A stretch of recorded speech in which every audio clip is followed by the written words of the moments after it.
everybody, it's Emily. Welcome to today's video, and today I will be depotting two palettes from Jeffree Star Cosmetics, also known as He Who Shall Not Be Named. So the first step that I do for both these palettes is I run a X-Acto blade between the part of the packaging that holds the shadows and the outer part of the packaging.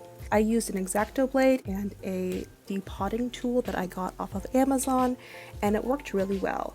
So now you can see me running this along and underneath the shadows to separate the cardboard packaging that holds the shadows from what does not hold the shadows. Something to keep in mind is that you can bend the outer part but not the part that holds the shadows. So you see I just ripped it right out and all the shadows are intact right now, which is great. So I set aside the packaging and then I went and peeled off all of the printed paper that is covering this part of the packaging. You can do it with your fingers, with an X-Acto blade. I had to use the X-Acto blade a few times because I don't have long enough fingernails to get under pieces of paper and peel them up and off.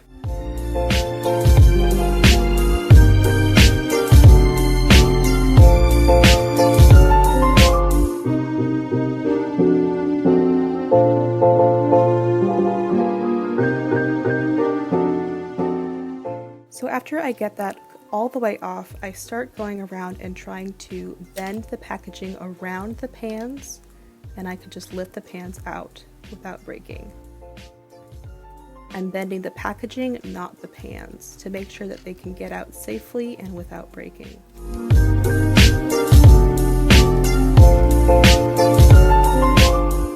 I was able to just use my hands for the first few ones, but then after I got in a few rows, it started to become more difficult, so I switched to my depotting tool.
Next, I go ahead and take off as much of the glue as I can from the underside of the pans.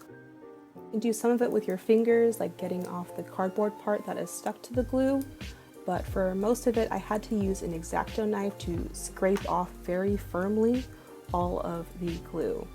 Now, if you don't feel comfortable using a sharp piece of metal like that or a knife, you can always use the depotting tool or something that is blunt and made of metal, something very sturdy so you can scrape off the glue. I'm an artist and so I work with X-Acto blades and other implements like that a lot, so I felt comfortable doing it, but if you don't feel comfortable doing it, you can use something else. And here I am going in with the X-Acto blade. At some point I started setting the pan down, face down on my desk, and that made it a lot easier for me to get traction and push off the glue.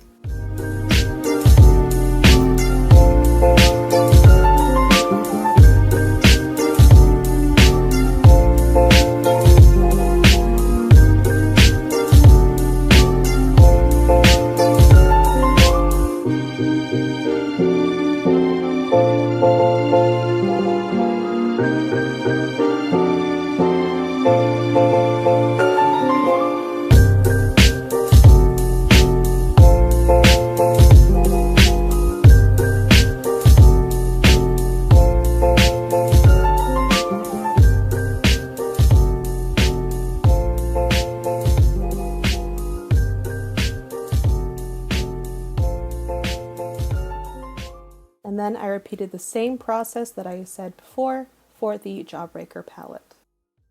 I separated it from the packaging. I took off the paper. I even went in between the packaging, and there was 2 different layers of cardboard, and I was able to separate them, and it lifted off half of it off of the packaging, and I was able to get to the pans much more easily. So yeah, I just lifted them out with the same process, and then I took off all the glue from them, which took a long time since this one had a lot more shades.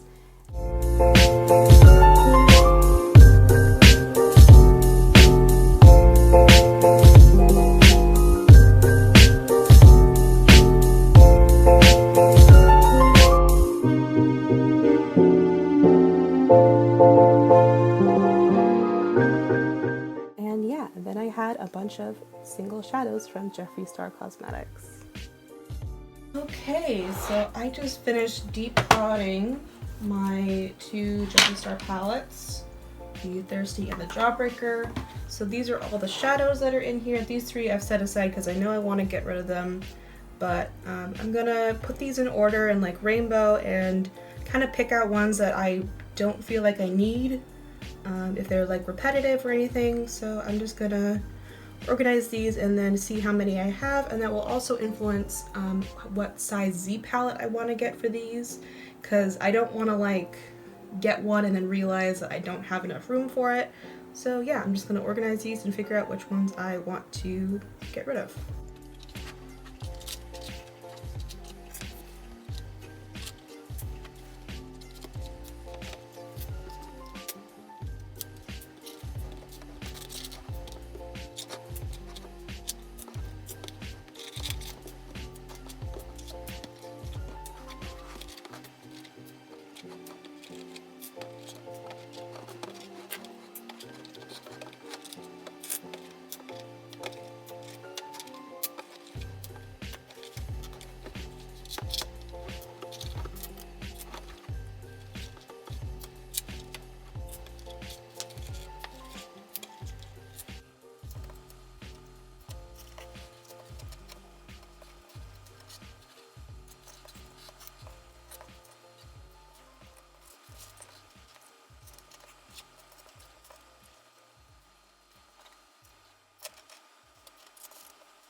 Okay, so here are all the shadows laid out.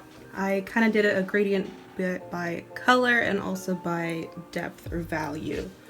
So, let's go through these. I'm kind of row by row and see what I think about these.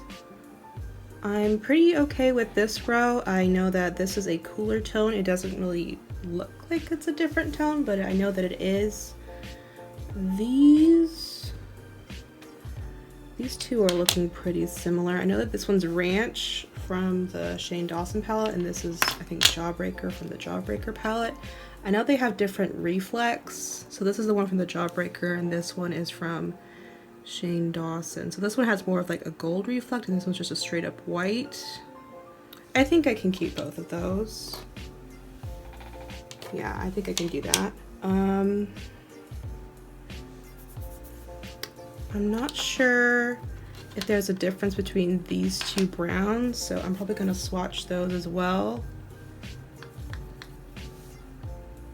This one looks like a little bit of a cooler tone, this one looks like a warmer tone.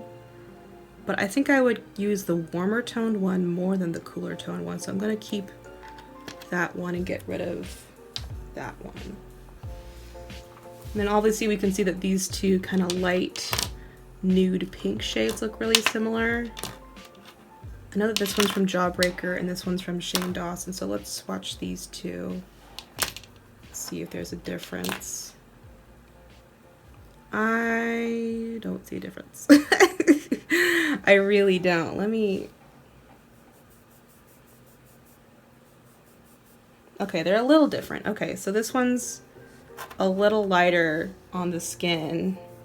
This is the Jawbreaker one, and this one's a little more pink on the skin. This is the Shane Dawson one, and this one's Jawbreaker.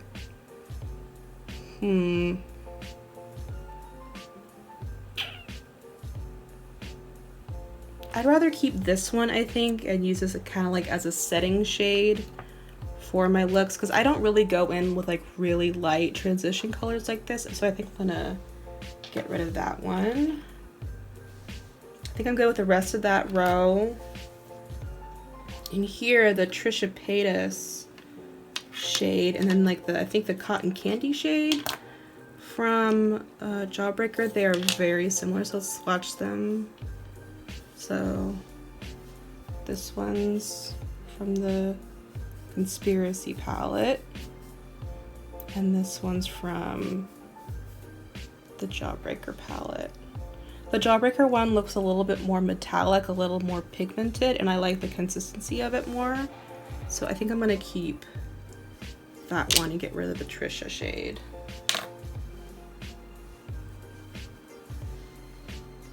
And then there are a lot of reds. So let's just swatch these two reds and see if there's a difference. Yeah, I can already see the difference with these two. Let me find a little spot. They have a little bit of a different depth and tone.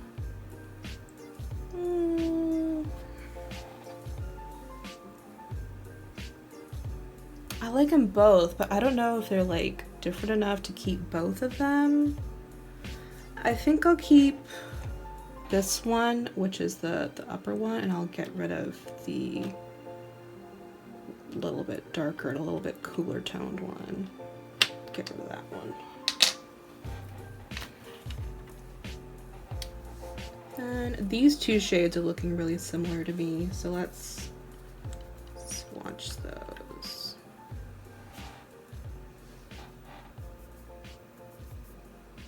Yeah, those are identical. Why are those identical? I think I'm gonna keep this one, which I think was the first one that I picked up some pigment from. So keeping that one, and then I'm gonna get rid of the other one.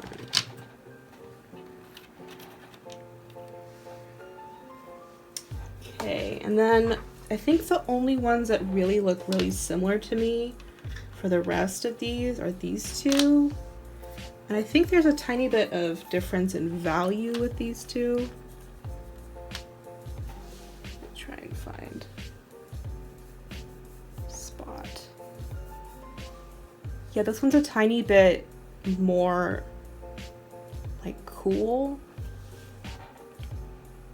I think I like this one better, so I'm gonna keep that one and get rid of this one. And then there's these two silvers. One's from the Shane Dawson palette, and this one I think is from the Thirsty palette, like when they were experimenting with a different metallic formula. So I want to see how those two look. This one's really nice and smooth, but this one's a little bit more flaky and textured, and I think they have a different tone to them. Let me try and swatch. So this is Shane Dawson. This one's Thirsty. This one looks a tiny bit more warm toned, but I don't know. I don't know which one I want to keep. Let me swatch on my finger again. I don't know. Something's drawing me to the Thirsty one, so I think I'm going to keep that one and get rid of the Diet Cola one from Shane Dawson. Okay, so now that we've whittled it down to unique colors, I'm just gonna think a little bit and see if like there are any that I just know that I'm not gonna use. Wait, did we get rid of any of the yellow one? I swatched the yellow ones. Why didn't I do anything about it? Come on, Emily. I think this one looks more pigmented, and I think that's the one from the Jawbreaker palette, and this one's from the Thirsty, so I'm gonna keep the Jawbreaker one. Okay, now I have it whittled down. Ugh. Okay, I think I'm pretty happy with the colors that are here. I like the arrangement of it. So yeah, I think I'm happy with these colors. I don't think there are any here that I wouldn't like use for looks. Oh my god, my desk is so filthy. Why do I have a white desk? Somebody please tell me. It's because I wanted one. That's why. Okay, so these are all the shadows from Jeffree Star Cosmetics that I've depotted, and I'm gonna treat like singles. Let me count them up really quick and yeah, see how many I have now. 44. So I have 44 singles basically from Jeffree Star Cosmetics that I will be trying to incorporate into like a magnetic palette. I know that I have, I think, 2 that are almost empty right now, but I don't think I can fit all of those in here.